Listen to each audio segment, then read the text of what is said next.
Hello, and welcome to another episode of the Pedophile Huntress. We're here tonight with one common goal that you become encouraged in heart and united in love with us. Welcome to you all. Tonight, my guest is Judy. She's written a beautiful book called The Art of Bristle.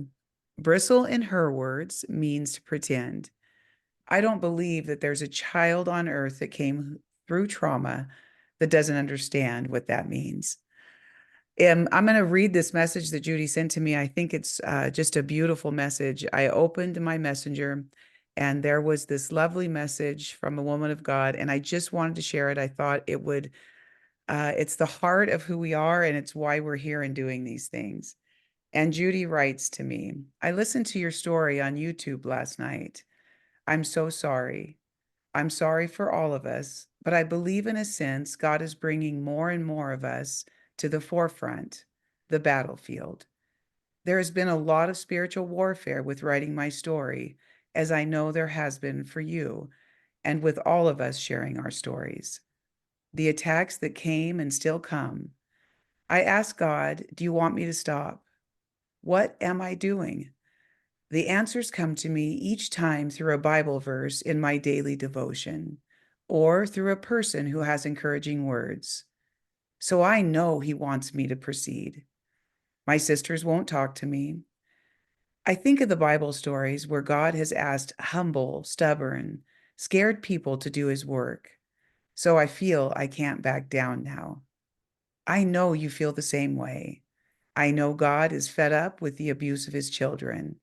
All of the secrets we were manipulated into keeping. He is shining a light into the darkness, and He is using us and many more.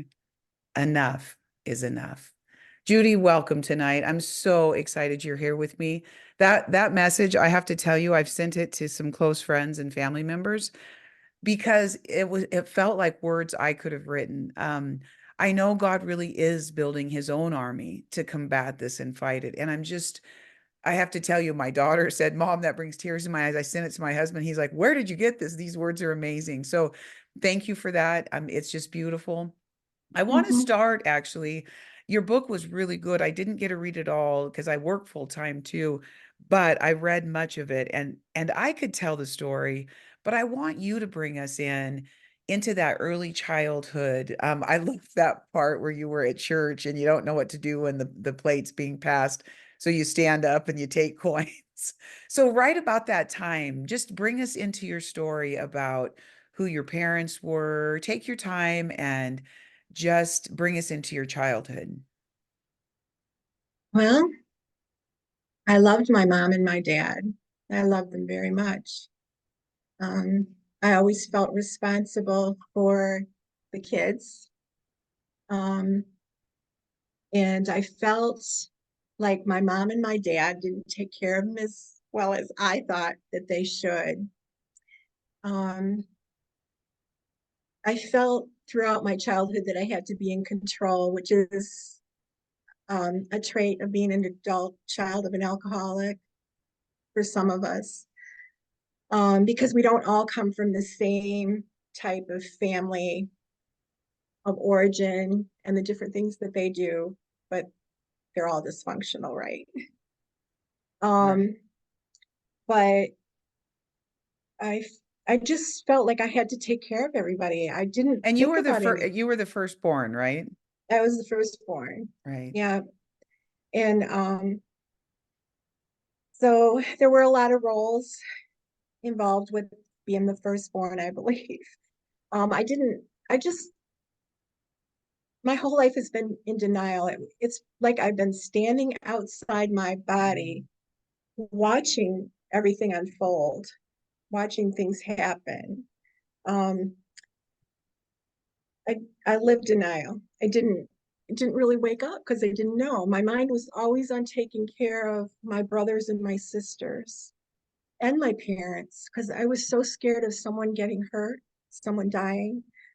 Um, I lived in fear, and I just felt that it was my responsibility to take care of everybody and make sure everybody was going to be okay, but it was limited because I couldn't do a whole lot either, Well, you were a kid, I right? was a You kid, were a right? kid. So talk to me about you just said it is hard to articulate. You already have said a lot to me. You said you lived Mhm, in denial. So many of us in these homes where we're not taken care of and we become the caretakers, that role denies our access to childhood, right? And so mhm, we assume we don't even see what's going on around us because we go into kind of fight or flight. And usually, if you have personalities like us, we're fighting, right? So when you said, I didn't feel safe and I was scared people were going to be hurt or maybe, not make it, tell me what that means. um, well, it didn't matter. I never thought about me, anything bad happened to me. It was like I was so strong and I could take anything, bring it on, just bring it on, when it comes to somebody else. But then when it came to me, standing up for myself, I couldn't do it. Um, if that makes sense. Oh, it makes complete sense. I think there were parts in the early part of your book where so much of our stories, even though we have different experiences, it's interesting how trauma affects children the same way. And so it's why I could really relate to the first part. I'm like, wow, that's exactly how I felt.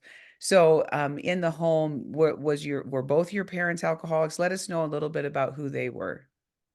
No, my dad was an alcoholic, but I didn't think he was an alcoholic. Right. I didn't I didn't even look at him as being an alcoholic even after I was grown and married. And I hate to admit it, but I think it was in my 40s when I started to really, go, wait a minute here, because I didn't really, and my mother was always very passive um, with some things. She was, she was a pretty lady. She always wore dresses, and she was so kind to everybody else. She had her moments with, you know, uh, she was very passive, but yet in our home, she wasn't passive. Um, she raged a lot. She raged, she had her bouts of that. And like she left my dad several times throughout her childhood. Um, but she'd always go back to him. And it used to make me a little bit upset because I love both my parents, and it was upsetting for them for us to find ourselves on our way to my grandparents' house and not, I mean, be pulled out of school and not know uh, that we were going to be on our way to my grandparents' house the day when we left for school. And then the same thing happened. We were put in a school um, where my grandparents lived, and so then we're starting all over again in a different school with new friends, trying to get the routine in. Mhm. And then my dad or my mother would go to the office and we'd be in school, unknown to us that they were in the office, and we'd get called out of our classroom. And then they just take us out of school and we'd be headed back home. And it was upsetting. It was just, there was Right. So always chaos, right? so much And chaos uncertainty.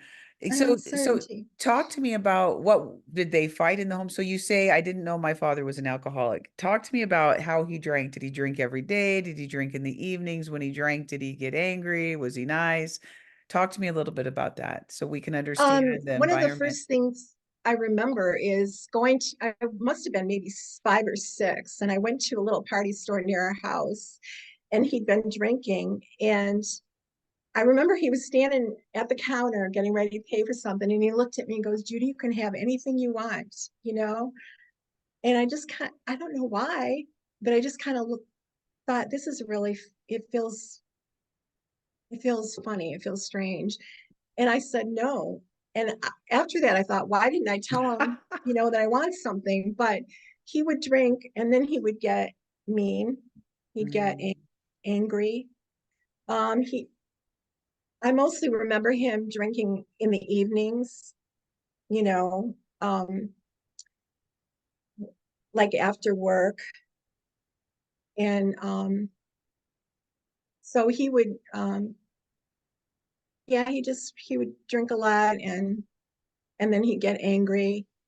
And it was nice when he was in the good mood. I liked that, although it caused apprehension in me because I didn't know what was going to happen next.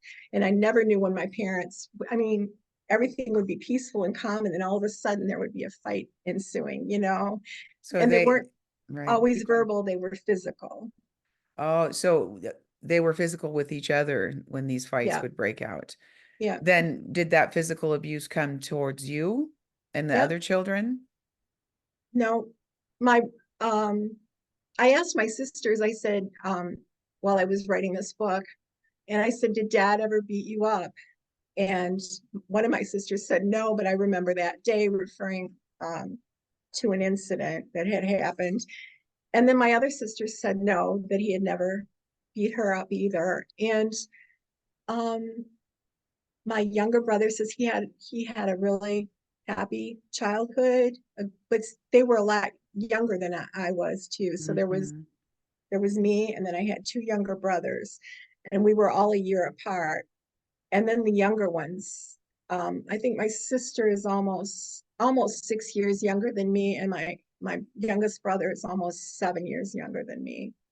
And then my youngest sister is she's like 12 and a half years younger than me, but I always say she's 13 years younger than Oh, me. wow. So So there's a yeah. lot of, Hmm. and the same parents. The same So parents. that's a lot of time. And so you were the Hmm. oldest. So not only did you get the responsibility and the accountability for what was going on, you got your Hmm. father's beatings then in the early years, or They started when I was about 11, and this is interesting because since that I've read about people that are abused. Um, it seems like maybe I think my dad was probably all right. I'm gonna just say this. So I think like at 11 was when he started uh, hitting me out, hitting out at me. And so they say that some children that are abused, like I'm going to start with my dad. I guess I heard a story my mom told me, although my aunt says that he wasn't abused. But my mom told me that my grandfather had killed his dog when he was 8 years old, and he killed him in front of him. So if his abuse started like say 8 years old, then normally that's when they will start abusing their child when they're that age. Does that make sense? uh-huh, right. Yeah, it And does. And they do talk yeah, about that. And he's probably getting triggered and then lets out the same stuff that's in right, him if you don't get it out, that type of right. thing. Yeah. And so so anyway, and that's when I first really noticed that he was physically hitting out at me. And it didn't, you know, I never knew when it was going to happen. Like I never knew when my parents were going to get into their physical fights. One thing I did notice with them is that it happened 2 or 3 times a year. And I remember when I was in high school, I remember thinking about that to myself because I thought I didn't voice things out. I would either write them or I keep them inside my head. But I remember thinking about that, how why it was 2 or 3 times a year, you know, that they would get into those fights. And then several times then my mom would just leave him for And a that was few months. so after one fight, your mom would say that's enough. It wasn't like incessant fighting and then she'd go. No, I think it was incessant fighting. And then she would go. Right, right. Yeah. It is hard for us to remember. And it's interesting that you say your siblings have a different take. However, Mhm. you started your conversation with, I lived in denial most of my life. And so my siblings as well. I have one sister that, remembers my father's incest. The other ones did when we first talked about it, but then recanted. I think it's really difficult for us to live in reality. And I think it was interesting. I was talking to my daughter in the car before when I got home from work. And one of the things I said, I love this man who has this ministry called Wild at Heart. John Eldridge, I think is his name. And he said, people should hear that if you want to be a Christian, it's hard because you Hmm. know what God does? God brings us into authenticity, doesn't he? And he says, oh, I see you've been living kind of a BS life. I need to help you here because I want you to live free and full. And you know what that means, Judy, is to step into the realities of our stories. And that's hard to do, right? So, what brought you first into the realization that you were living in denial and you needed to get out of denial? How did that look for you? Well, I kept having all these flashbacks, Oh, and like because my youngest sister, and I always saw my brothers and sisters as being much older than I was. hmm. Not older than I was, but older than they actually were. And I would bring up like, so okay, if I go off, because sometimes I'm trying to make a point, but You're fine. one time I brought it up to my something that happened. It was our fishing trip with my dad. And I had mentioned it to her because I was getting flashbacks about things. And I was in my 40s, and she had come to visit me. And I asked her about the fishing trip. And um, she didn't really remember it, but it upset her. And it just seemed like whenever I would bring things up, um, it was like they would get, or she would get a little bit upset. And then later on, she said to me, I think it was like 2 years later, she said, Judy, I remember that trip. Thank you.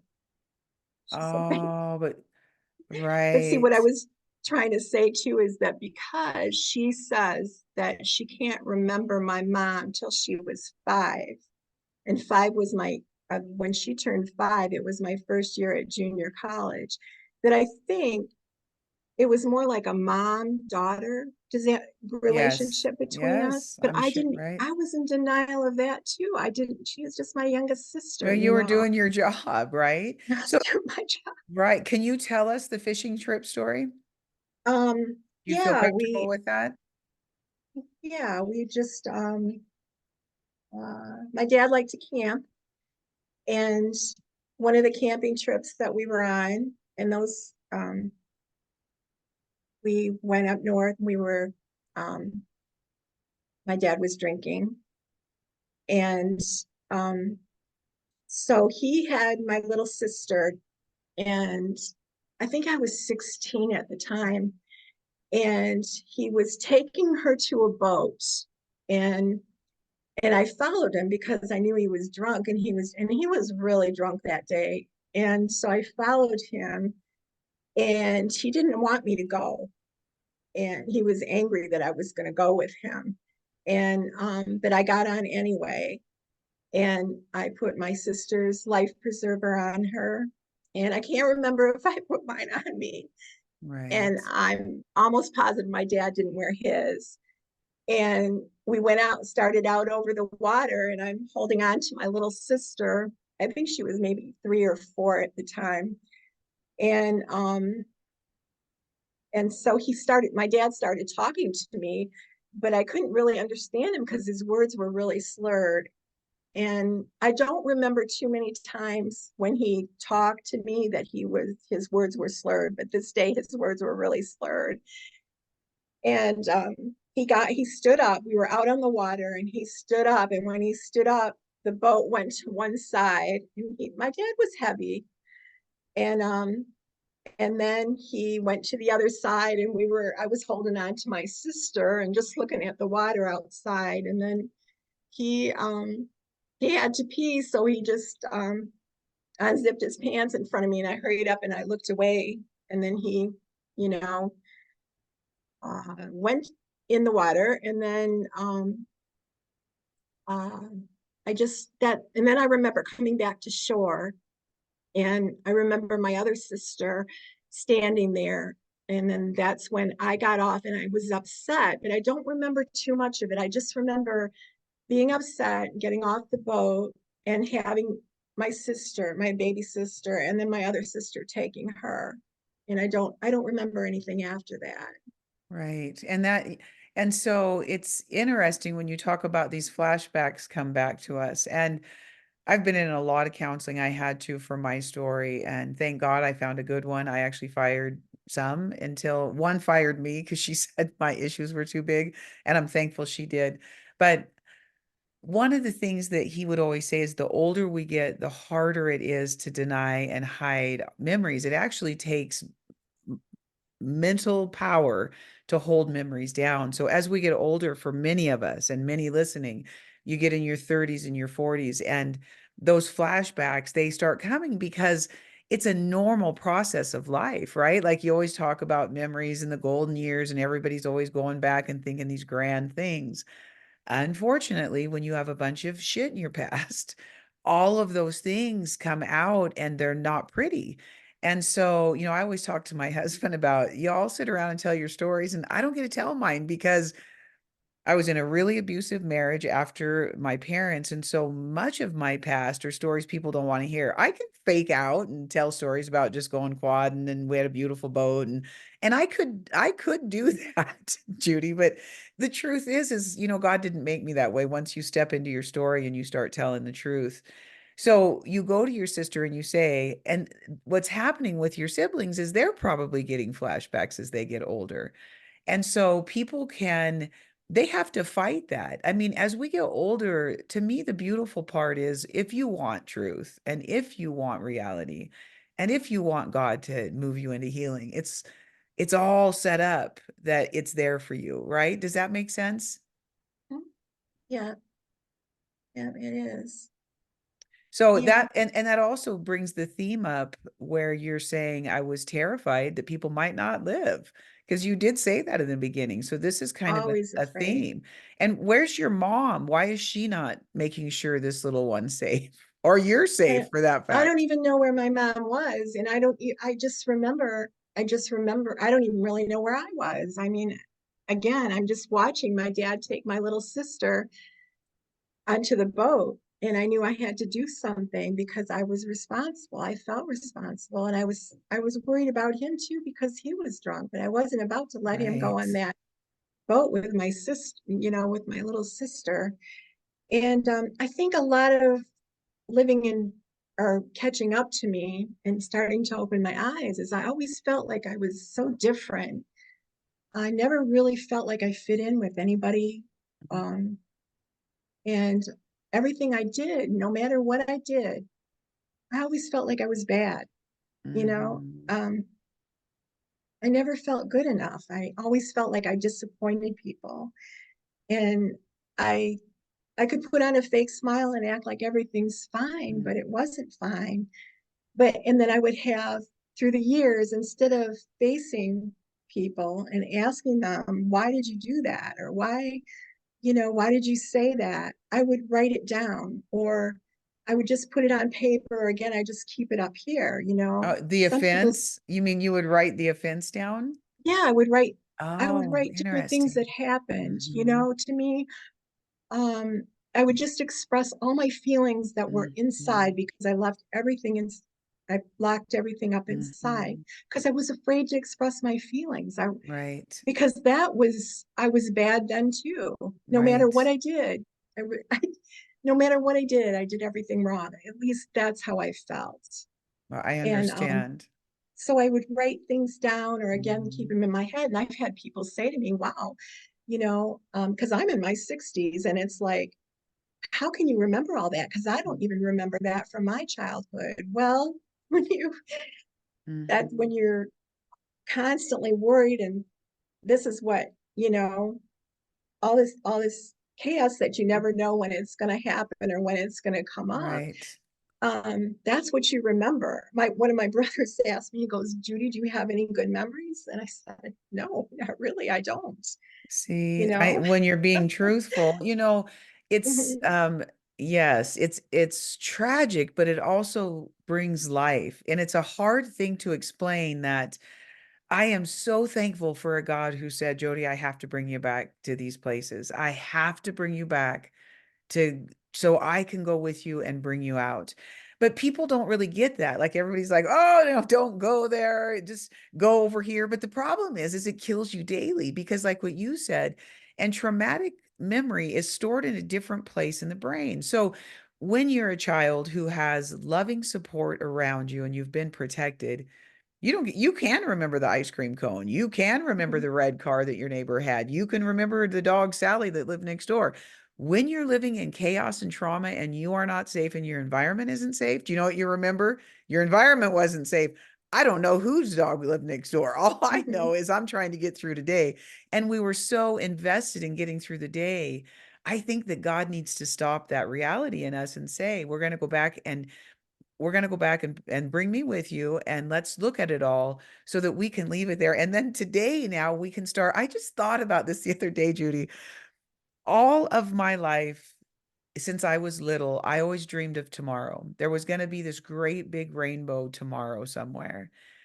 And then all of a sudden, God came to me. And after much misery in my life, way too much misery, about 35, I knew it was time. I had to look at all of this stuff. And then I began to look at my past.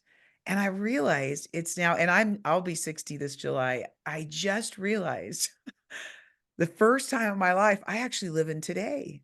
But it's taken me 60 years to figure out how. And so because I was projecting too far in the future, and God always asks us, Jesus always like, just live today. Today's got enough stuff. Don't go there. And I realized that I always was looking for a future hope because I had none in my todays. And then when God took me back to my past, it released me to live in today. Does that make sense to you? It does. What it really does. I kept everything inside Mhm. until after my son died, and now I let it out. Was that the But time that you didn't talk about any of this while he was living? no, I didn't want my boys to know anything like that. My husband Oh. didn't even know till I started writing the book. I mean, he knew little things, but he didn't know all of it. And I remember praying. It was like a couple years after my son Nick had died, and I was so angry. And I was angry before he passed. I was Mhm. angry before he even got Mhm. sick, but I was so angry. I was just Mhm. angry. And but I would put on this smile, hi, everything's fine, I'm Mhm. good. And so I asked God, and I said, why am I so angry? And I prayed this for a couple years, and I realized that I thought one day he isn't really answering my prayers. And then it came to me. He was, because during that whole period of time was when I started writing more. I was writing more, and I was writing out these more memories. And I was going through older notebooks where I had put my memories down. And he was showing me, this is why you were so angry.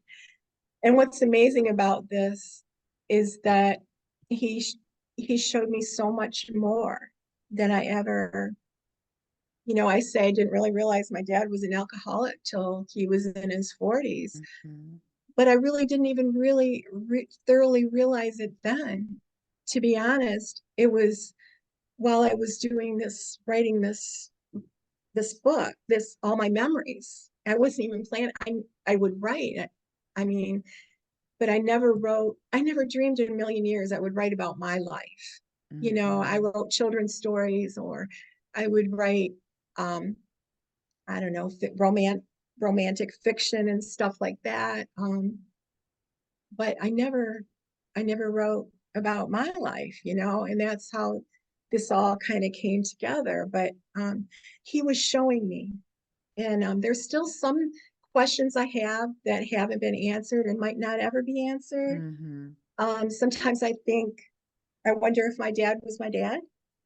Uh, and I think that because of the way he treated me and not my Mm. sisters, Makes and sense. how his eyes never lit up for me. And I think about back to a time when my sister, that's almost 6 years younger than me, was right after she was born.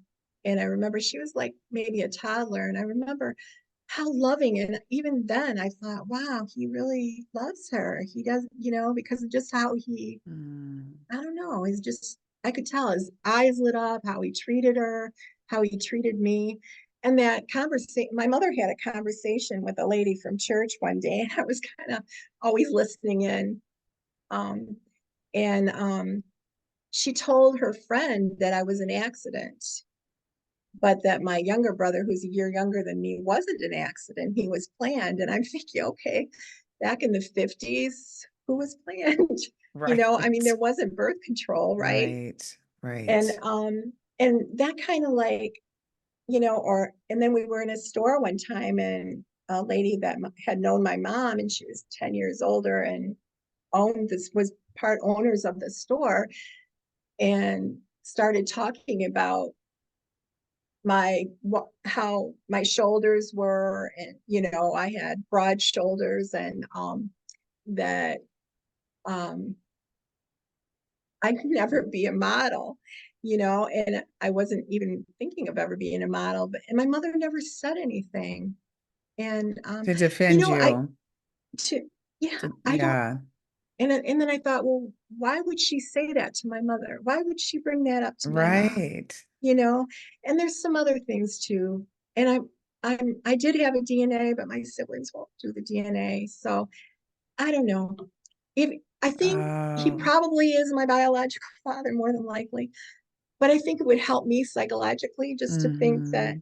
there's a reason for why he treated me and said the things that he did to me and didn't to my, Right. because we can tell when you can tell when your daddy's eyes light up for somebody else and not Right. you, Right. Oh, a or 100%. And there was a lot of rejection around there. I know you talked about your mother's anger. And so she also was not giving you this pleasant experience in childhood. Can you talk right. a little bit about that? Yeah. Um, yeah, um, she didn't protect me. Um, I remember going to her one time because my girlfriends, their moms were taking them shopping, and they would take them, they were like junior high school age, and they would take their daughter one-on-one shopping. And I remember asking my mom one time, I said, why don't you take me shopping? And her reply was, Judy, I have 5 other children besides you in this family. And I moved from Michigan when I was 38 to Tennessee. And before I moved is when my mother took me shopping. We went together. Wow. I mean, just things like that. So I always felt Right. guilty because they had a Right. lot of kids and they didn't have much money. And I mean, that's what they always said. And I always felt like I was in the way, or I was, Yeah, a just a lot of burden. rejection. Yeah. To me, it feels like a lot of rejection to me is what Hmm. it sounds like, right? Hmm. So your siblings don't talk to you now. Is that My brothers do. My oh, they brothers do. do. Okay. Okay. And I love all 5 of them. I love them so much, and I pray for them all the time. Um, but I think I love my sisters, but I think like what you said, they're still in denial, or they just Hmm. see it because they were the younger ones. Hmm. Right. And Now, I'm are you glad they didn't see it, because that was what I felt like. I have to protect them. I have to protect them from this. And mhm. sometimes when I walked in like from school on abuse on my parents, see, I'm starting to tear up because our emotions get caught up with those memories, You right? are absolutely fine to tear up. I Mm. would hope you would. It took me 60 years, Judy, to actually get my emotions back. And now I'm like, God, I'm a crybaby. What the heck? I was Yeah, never a crybaby. So you're just fine. I'm a big crybaby. I think I I've love always been a big crybaby. you are just fine. Take your time. But walking in on them is because they were in school. The other kids were in school. At my school, junior high let out before their classes did. And if they weren't, I mean, the youngest was a baby. Mhm. Um, so, and that's what I wanted. And I would never want them. It's kind of twofold in a way, because I want them to understand, but I don't want them to understand. Because if they really understood, then they would have hurt, I think, when you imagine sisters, at least I always did. And I was so naive. Because, um, you know, if it would have been me and they would have come to me, I would have wrapped my arms around them. Said, I'm Right. so sorry. What can I do? What can we do? And it makes me so angry that they treated you like that. But I didn't even get that, it's just, um, it just hurts. Right. You're alone in it. So when you walked into Alone. that house, Mhm. we couldn't follow the story. What happened when you walked in the house that day? When Just I, because. yeah, it was the last day of school and I was really excited. And because it was the last day of school, I was in the Mhm. seventh grade. I had all my papers and books, and I walked in through the front door. And when I walked in, my parents were in the hallway, and my dad was on top of my mom, and he was hitting her, and she was hitting him and trying to protect her Mm. too. And I got upset and I just screamed out. And that, which is a perfectly normal emotion when you see something like that. And when I did that, my dad hit me. So then all my papers are all over, Oh. on the floor. And I was backed up like in the corner against the wall. And he was ready to hit me again. And my mom yelled at him, told him to stop it. And then I remember saying, I hate you. I ran out. And then I was so embarrassed, and I was looking out through the pine. We had a privacy fence, and there were like holes in some of the Hmm. pine knots. And I would look through that to make in the shrubs to make sure that no the neighbors weren't out there and didn't see what was happening, And then it would get perfectly quiet. It would just like it would like flip the Hmm. light on and they were fighting, and then you would flip it off and it was And it off, was gone. Nobody said they were sorry. Nobody talked about it. It didn't happen, right? It didn't happen. It I didn't why happen. believe I'm so emotional right now because It's I guess it's okay. because it's starting to come back. Right. It's okay. No, I appreciate your honesty But I and kept it all inside, like a lot of us do. We just right. we're and we're always trying to show everybody we're okay and everything. And in the meantime, Exactly. we're trying to make them okay, our children, our siblings, and our parents okay. And Exactly. And so that kind of leads me into your son. You had twin mhm, sons, right? mhm, I did.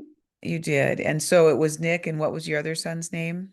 Um, his in the book I call him Daniel. Oh, okay, gotcha. So Nick and Daniel. So one of the things listening to your story that moves me is that when you lost your son, that the weight of that pain probably almost split your soul open, right? In the sense that you couldn't even contain any more pain. It's what it almost. So bringing the listener into the story, you haven't read her book. Her book is a good book. You should get it and read it, The Art of Bristle. So she talks about her husband goes on a trip. I remember this part. Her husband's taking a trip to Sturgis, and she's going to be with her sons, but her son falls ill.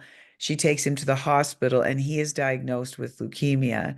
She calls her husband, and her husband doesn't answer for quite some time. And so, Judy, bring us into the story right there. Right. And so eventually he does, he has bad service and all of this, but your son is how old when he gets diagnosed? He just turned 19. He was getting ready to go back to his second year of college at MTSU. And Okay. that's when he was so excited. I remember because I was in on my computer, and he said, Mom, he was so happy that day. And he said, Mom, he said, I'm not trying to hurt your feelings, but he said, I'm so glad I'm going back to school. And but I always had, I think a lot of us that have had been abused and hold everything in, our intuition is pretty good when we start Hmm. listening, because a lot of times we don't listen to our intuition because we're Right. hearing what everybody else is telling who we are and what we are. And so I always had really good intuition. I didn't always understand it at the time, but I didn't. Ray had gone to Sturgis the year before that. I had no problem with it. But that particular year, I mean, I remember we had gone to the 100, was it, I forget what anniversary it was in Wisconsin. And ever since, it was like a year before, and ever since that, I would hear him talking to his brother on the phone, all excited they were going to go to Sturgis. And I didn't want him to go. And I didn't know why. And then August came around, and he and a friend rode their bikes out to meet their friends, and Ray's brother was out there too with his friends. And so, but I just didn't want him to go, but I didn't know why. And that's why I didn't want him to go, Mm-hmm. even though I didn't know it. I Right. didn't, I just, so, but he did. And he ended up flying home and shipping his bike home.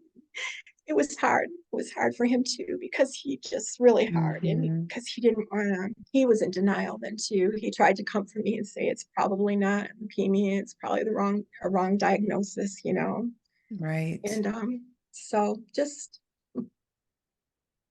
yeah, Right.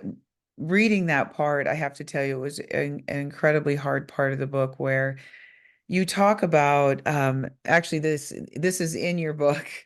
And on page 199, you say, we find ourselves wanting to hear God's audible voice, a voice that will tell us loud and clear what it is that we should do. So you talk about going from, I'm going to believe in a miracle, my son's going to be healed. He even goes into remission at one point, which your father-in-law was incredibly cruel by the statement that he made. yep. I mean, I couldn't believe that when I read that. I'm thinking, who are people sometimes? I just can't believe Mm-hmm. how cruel people can be. So you're in all of these things, and ultimately your son does not make it. But what a beautiful fight. The way that you depict it, I was just moved beyond tears to trembling because as a mother, the loss of that, but the way that your son fought so valiantly and this faith that he exuded, and like Psalms 91, I bet you know the feather thing by heart. Can you say what Psalms 91 is?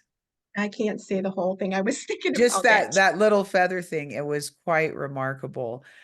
And you talked about about seeing, covering, yeah, yes, the covering. And so, cover you under his feathers. cover you under his feathers. Yeah. And my guest last week lost her husband 7 months ago, quite unexpectedly and pretty early in life. And she talked about a very similar thing where, so now Judy's son has gone to be with God, and she's goes to the beach with the remaining family, her intimate, close family, and they're at the beach because he loved the beach. And you look up into the sky and tell us, she said this very beautiful thing that she saw in the sky about her husband who had just departed. What did you see in the sky? That was such a beautiful part of the book, Judy. Well, I was angry and just hurting. And I look back and I think that was really dangerous to go off on the beach by myself at night. Hmm. But I was asking God, I grew up in a very strict religion. Um, Hmm. and you're not supposed to ask God for a sign. And, Hmm. or at least that's the gist that I got out of it. So Hmm. I'm talking to God and I'm asking him for a sign. And I'm going, should I even ask you for a sign, And I want to know where my son is. Shouldn't a mom know Hmm. where her children are? And Hmm. so it was a really cloudy night. And all of a sudden, it was like the clouds parted. And um, there were like shimmering stars. And I'm sorry, I'm waving my hands, but You're there were shimmering fine. stars in the sky. And I thought, this is for me.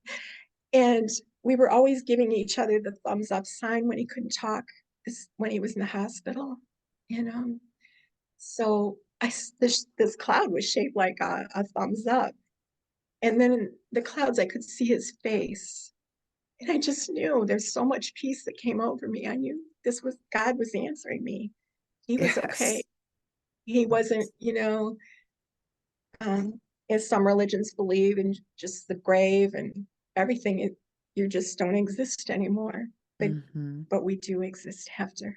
We do. And and yeah, so God was showing me. And Hmm.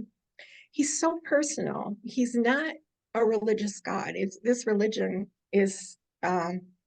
it's fearful, and that's what I grew up in too, because we grew up in the Yes. church. And how ironic. I find it so funny how a lot of people that grow up in alcoholic where their parents are alcoholics, they're always going to church. Does that You know what? The best Christians I have ever met that I would trust the most, I've had a drink with in a bar somewhere. I'm not, I Mhm. know it sounds bizarre, but it's because it's Yeah. not religion, right? Like God is conversational. Jesus came and hung out with people. He wasn't getting hammered, and I'm not saying that, but he certainly sat down. His very first miracle was over 900 bottles of wine. People forget that because you know why? He wanted to relate to people. And it's Hmm. religion that makes us white knuckle and be these horrifying people that condemn Hmm. people. Condemnation Hmm. is not from the throne of God, Hmm. conviction is, right? And so it's two terribly different things. Hmm. And you're so right. And you actually sent me another message that said, Jody, both of our lives had this religion. What the spirit of religion does is say, you can hide behind me and I'll make you look good. It really doesn't make you look good, but it certainly is a spirit of control that controls everything around it. And it bleeds condemnation onto people. It tells you you're never good enough. It says you will never succeed at anything and you are responsible for it all. Right? Tell me a little bit about Right. what it feels like to you. But so, Uh-huh. the religion to me is that great big highway that so many people find themselves on. And when Jesus said, I'm the narrow way that you find me through, it's the freedom that lives there, right? You know what I mean? Like you can enjoy a margarita. C.S. Lewis was one of my favorite guys. I think he's a Christian philosopher. I think everybody knows who C.S. Lewis is. And when his wife died, he said, I want her back right now. And I want to have a margarita with her here right now, not in heaven. It's okay to have a margarita. Now, if you're in full blown addiction because you have deep, deep pain. I don't know. I have a whole bunch to say about that because I used to drink 2 bottles of wine a night, but I didn't call myself an alcoholic because I had severe pain and trauma that I had to work through, and God found me there. I don't drink 2 bottles of wine tonight today, but I also didn't go to AA. God found me right there, and I got rid of the spirit of religion and said, God, you got to find me. And Judy, you say another thing in your book that I loved. You end your book with, you say, he found me. He came to me. I didn't really want this.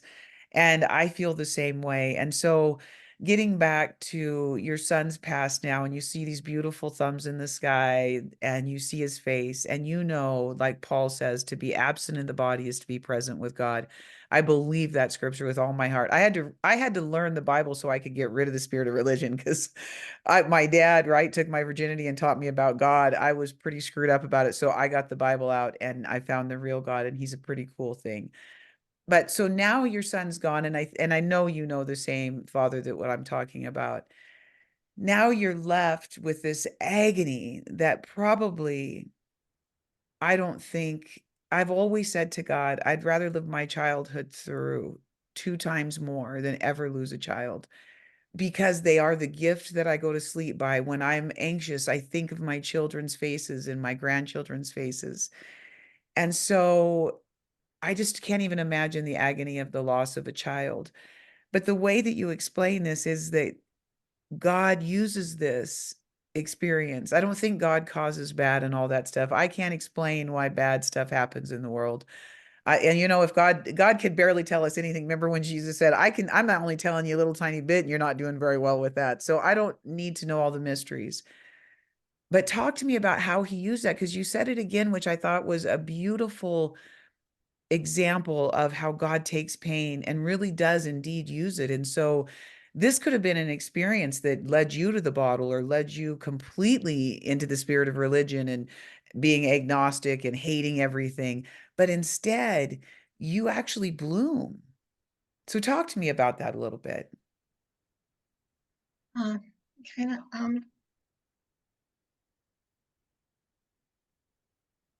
I'm losing my train of thought. Apologize. No, Um, it's absolutely I fine. just want to say, Yep. yeah, go ahead. No, you take your time. You're absolutely fine. And it probably knocked you off track to say you bloomed because I'm sure that this has been an incredibly painful journey for you. And so it Yeah, probably doesn't look like a blossoming, but because I have lived through so much and come from the other side of everything you're talking about, when you live outside of denial, that's blooming as far as I'm concerned. So may I just restate it in the way of you came out of this a better human being. Well, I just want to say that he is very personal, and he was with me, and he was with you, and Mhm, he's with all the children, especially the abused ones. And um, I know I don't understand. I read the book, The Shack, when my boys were 15 because they were reading it in their church group. But I saw the movie, and I know a lot of people have different things to say about it. But at the end of the movie, the man, because he was like me, I think he was like me. His dad picked on him and abused him physically and emotionally. And I didn't know it, you know, but anyway, he goes to his dad, and it was his dad's past. His dad's dad was probably an alcoholic and abusive to him. So I don't know why God allows things to happen, but he's there with us. mhm, And um, he's just very, very personal. And even though I felt when I was a little girl that he didn't love me, because I really truly didn't feel God's love for me till mhm, after my son died. Um, because of the rigidness of the church that I grew up in and mhm, everything. But he's very personal. But ever since I was a little girl, I would talk to him. I just talked to him like I was running out on the beach. Is it wrong for me to ask you to show me a sign? You know, I talk to him, and I talk to him mhm. like I'm talking to you or anybody. And Me too. he's there for us. And I also think that I don't know, but maybe part of the reason that he allows things to happen is that he knew and knows that there were going to be a lot of us that were going to come together and not be afraid to voice and to tell our stories as vulnerable and as talk about spiritual warfare and attacks in the Mhm. middle of the night, but to bring us Right. all together because he's fed up. He's fed up of standing there watching his Mhm. children. I And his agree with children you. are the ones that his children that have a choice are abusing their children, and on and on and on, and generational. And he's had Yes. enough of it. Yes. And but I'm starting to think that he's bringing a lot of us together to tell our stories. He was with us when it happened, Mhm. because for his glory, it's going to be for his glory. Mhm. Because I believe more and more of us are going to get braver, and we're going to tell our stories as ugly as they are. And we're going to tell them, and we're not going to shut up, because it's not just about us. Right now, as we're talking, That's there's children right. right now that are being severely That's abused. right. And it breaks my heart. And that's a trigger for all of us to when Yes. you hear of a child being hurt, and that's wrong. And I Mhm. feel like if I don't say anything, if I don't write my story, and my story Right. is like a cupcake compared to your story and other people's stories with the sexual abuse, but it was still abuse, it was still cruelty, and Right. God, And he don't doesn't want minimize it. don't minimize your abuse. You Yeah, know, abuse and pain and trauma, you can't measure it, right? I mean, I just wrong. yeah, it's just it's you can't. It still destroyed much of your life and it took many years from you. And so I hope that by sharing my story, it allows people to see that you can become a different person. You know, I have a great career, I have a loving marriage and husband, my children are doing well. And you know why I do this? Because the ultimate gift of healing and the ultimate thing that God wants us to do is give back. And you're so right, Judy, in that if we don't, there was this great quote about if you see evil and do nothing, that's evil itself. So when you know better, you have to do better. And I will spend the rest of my life giving back and stopping because you're right. The amount of abuse, particularly when it's in the home, incest, or if it's your parents that are abusing you, these types of secrets, you talked about secrets to me in one of your messages. The secrets that we hold are not secrets that we're supposed to keep. Religion tells us we have to be quiet. You know what God tells us? We get to scream it from the rooftops. I remember, I know it was an angel, Judy. I believe in angels. Like, I mean, We have guardian we angels. absolutely do. And I know that they walk around as men. And I was really struggling in life. I got married again and I really wanted this marriage to work, but I was doing what I always do and I was going to make it fail because I didn't believe in any human beings and I barely could believe in a God that loved me. And this angel sat down and he wrote, "You see you, you see you," on a piece of paper. And he said some other things and walked out. He told me he'd been around a long time. Now, people can think I'm nuts, No, but you're I'll not. tell you one thing that changed my life because what it did was it took my eyes off of everything, the abusers, right? Like God, retribution. I don't know. I need them to love me or I can't move on. I need them to help me get out of this pain. All of a sudden, God was like, Jody, would you just look at yourself? And this was, like 10 years ago. And it was the most profound impact on my life because who can we change, Judy? The only person we can change is ourselves.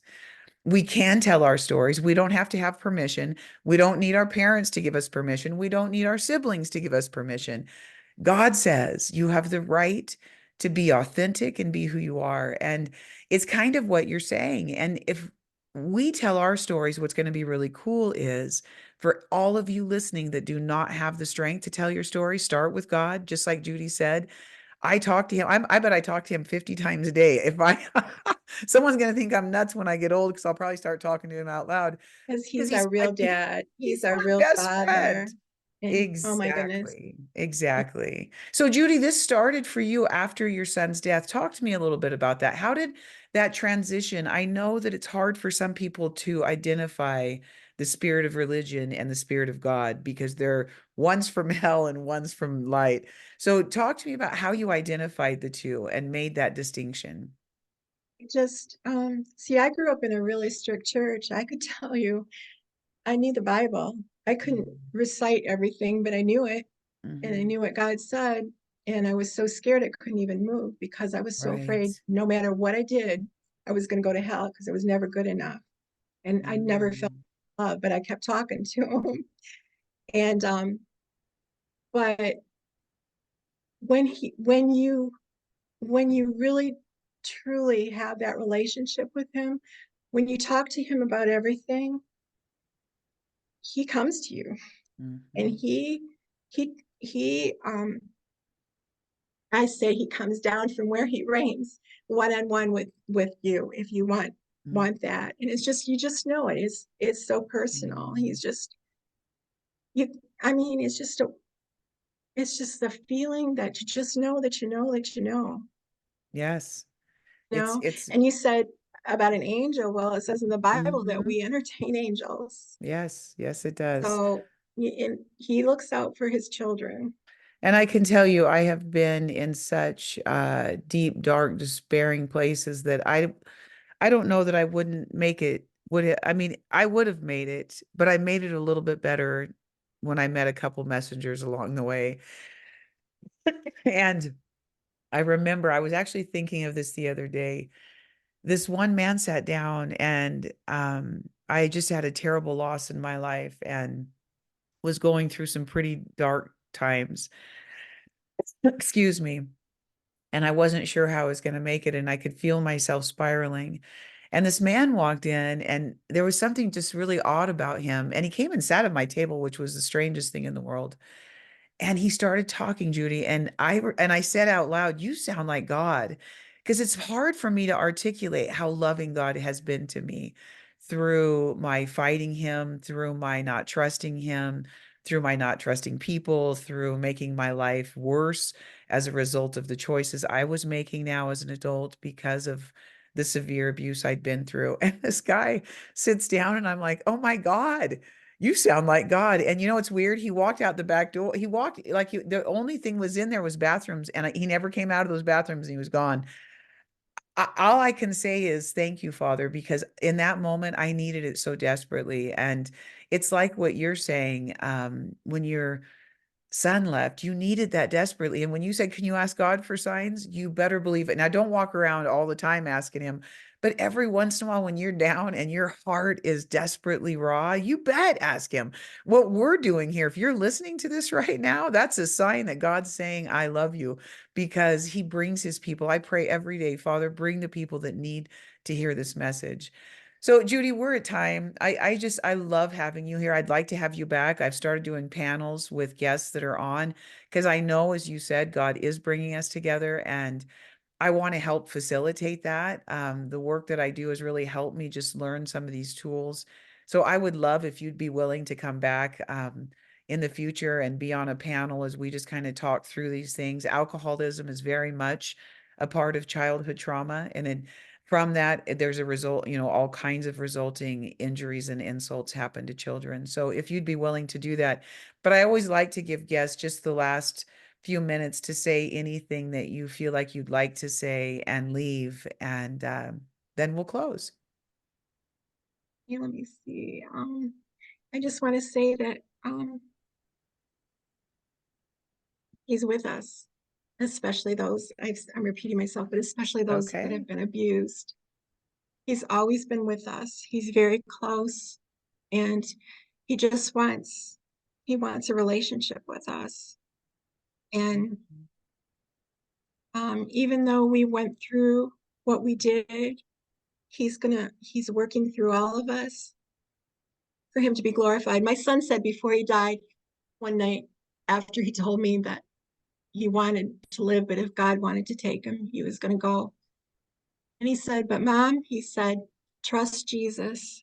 Oh, so That God beautiful. is the one to be glorified. And then he repeated it and he said, trust Jesus. God is the one to be glorified. It's true. He's It's awesome and he's amazing. That is so, so beautiful. So again, you guys, if you want to hear read Judy's story, it's The Art Yeah, of Bristle. I think that's such a cool right here. name.